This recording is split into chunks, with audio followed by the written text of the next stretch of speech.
Hi folks, welcome to another video.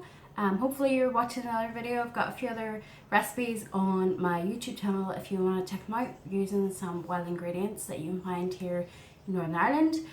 In this one we're going to do two really simple recipes, one for a jam and a second one for scones to serve your jam with. So this is a really simple jam recipe. It's one that is kind of to be used up quite quickly. It's more like, I guess, like a compote or something like that. So something quite fresh, something that maybe doesn't have as much sugar in as kind of a conventional jam that you buy in a shop.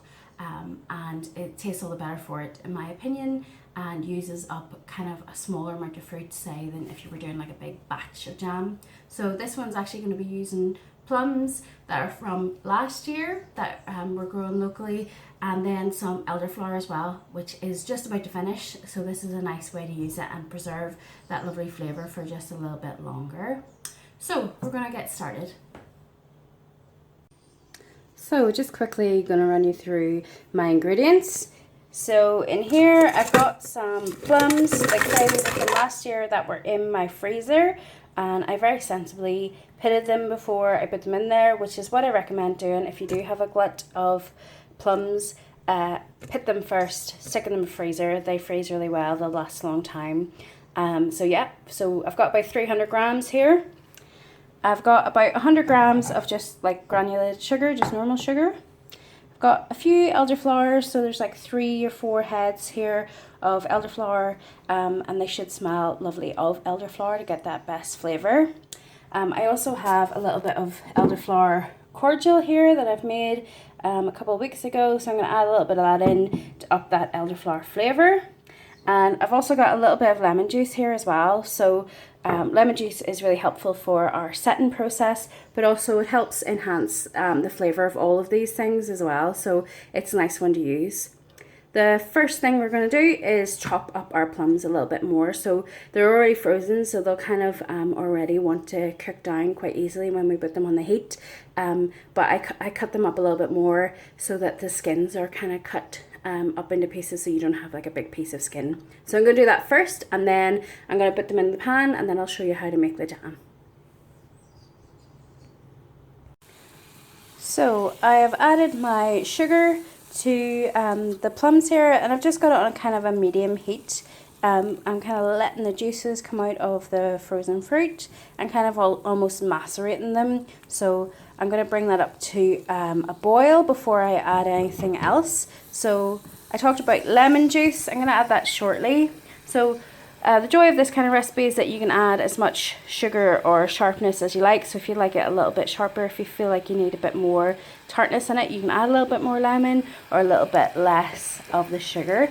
But I'm going to add that shortly. But I'm going to talk to you about elderflower. So I have removed my elderflower from its stem. So what's really important to know about elderflower is that all of the green on elderflower, so all those little stems, you don't want to eat those. One, because they are toxic, but also they will make anything you put them into a little bit bitter. So do take your time to take the flowers off properly and avoid little bits of green in there. You can see there's a few tiny bits of green. I wouldn't stress about those too much for the amount that's going in there.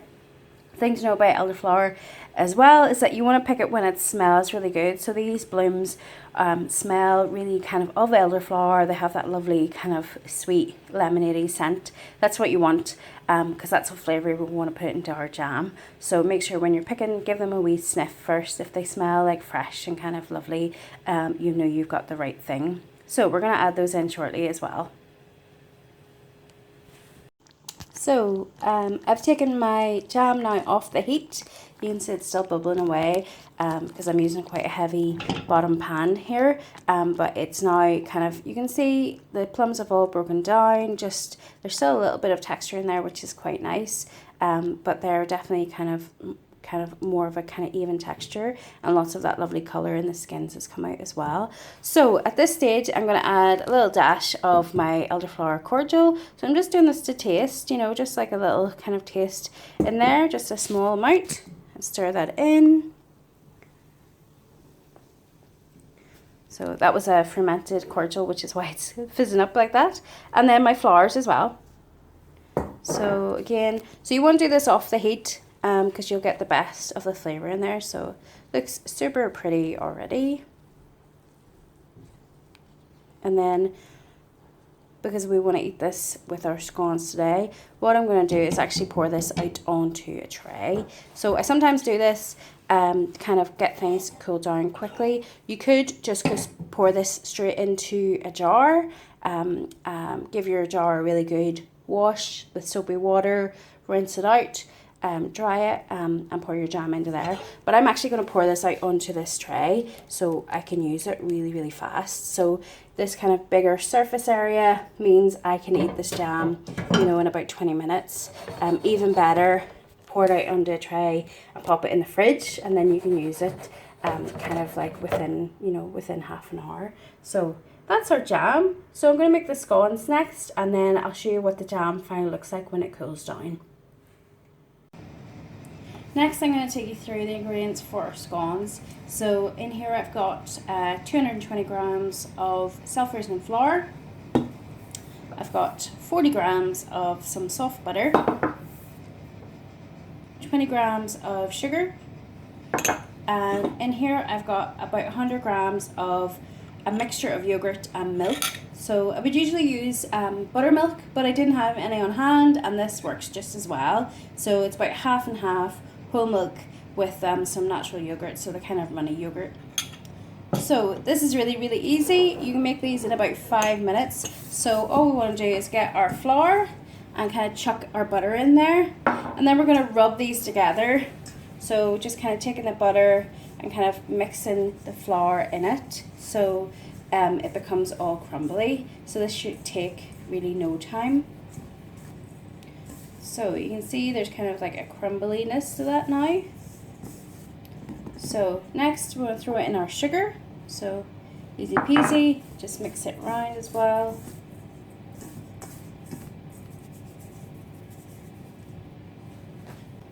Okay, and then lastly we want to add our liquid, and at this stage I like to switch actually to a knife. So we'll pour our liquid in. In fact, I'm going to grab a spatula. No waste in this house at all. Get all that liquid in there. So the reason why I like to use a knife, specifically this kind of style of old butter knife, which is like my very, very favourite, is because it's really helpful when you're trying to bring your scone mixture together without overworking it. So we use the knife to kind of almost cut through.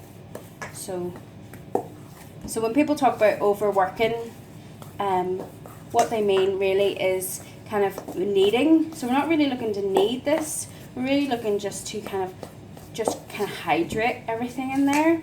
If we knead this dough, it means that we'll end up with kind of tough scones. So we're not really making a bread. It's more like a cake mixture. So, you know, you're kind of like just bringing everything together.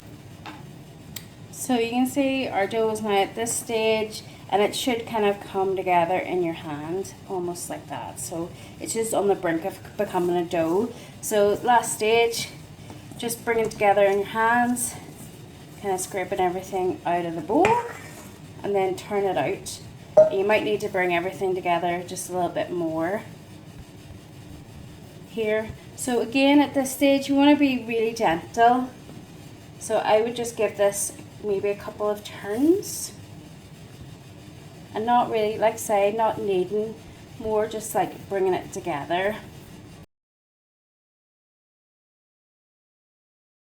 So there's our dough. I think the key to a good scone is actually not rolling this out too thin. So this is actually an old Delia recipe, and believe it or not, she thinks that you can get 8 out of this. She must like her scones really, really tiny. I like my scones a little bit bigger than that. So I won't be actually rolling this out much thinner than it is. So just again, working quite like gently. We don't want to kind of squish this out too much. That's probably about right there. And then I've already got my tray ready. I'm using just like a silicone mat, or you can use just like a dusting of flour or a little bit of butter on there, just whatever you've got. And I've got my oven already preheating to 200, so quite a hot oven. So I'm just using like a straight up round cutter. This one's kind of about 5 centimeters, maybe 6 centimeters across. Just use whatever you've got, or if you don't have a cutter, you can actually just cut this kind of into squares as well, which makes a really nice scone. So I'm going to cut these out, and you do want to cut with confidence. That also, you know, they say that's what gives you a really good scone, is by just cutting straight down. So cut with confidence and put it on our tray.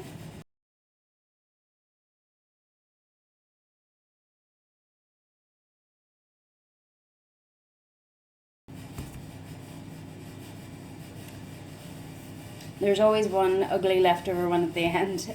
This one is generally mine, and I quite like it because you get little craggy edges. So I've got my tray set up. So at this stage you could brush them with milk or egg or something like that. I'm actually not going to do anything with them. I'm just going to put them in plain. So these are going to go into the oven for about 12 minutes. And hopefully they'll all puff up and be lovely and golden brown. And then we're going to serve them up. Okay, just going to check and see if these are ready. They look pretty ready to me. So you can see my ugly has kind of exploded, but it's still good. And you can see there's a decent rise. That little spring there is what you're looking for. And nice golden brown colour. So those are ready. So you can see we're all done now. So here is our finished jam. You can see lovely texture on that. You can see the flowers through it. Nice and jam-like. So yeah, this will keep well in the fridge for about a week. Or like I say, you can bring it up to temperature and sterilize jars. But if you're just going to eat like compote like this, it's fine. Just in a clean jar or clean dish. I'm serving them actually up with a little bit of strained yogurt because I like the sour with the jam and with the lovely warm scone. It's just like a really lovely combination. So I've split my scone here. These are still lovely and warm. Just going to do a little bit of jam on here. Like, you couldn't really beat it. And if you wanted to go all out, you could serve a few more elderflowers on top of this as well. But yeah, so that's our final kind of dish here. So if you make this or if you've got any questions, just give me a shout on Instagram on my business page, which is Feasting on Weeds. And thanks so much for joining me, and I'll see you next time.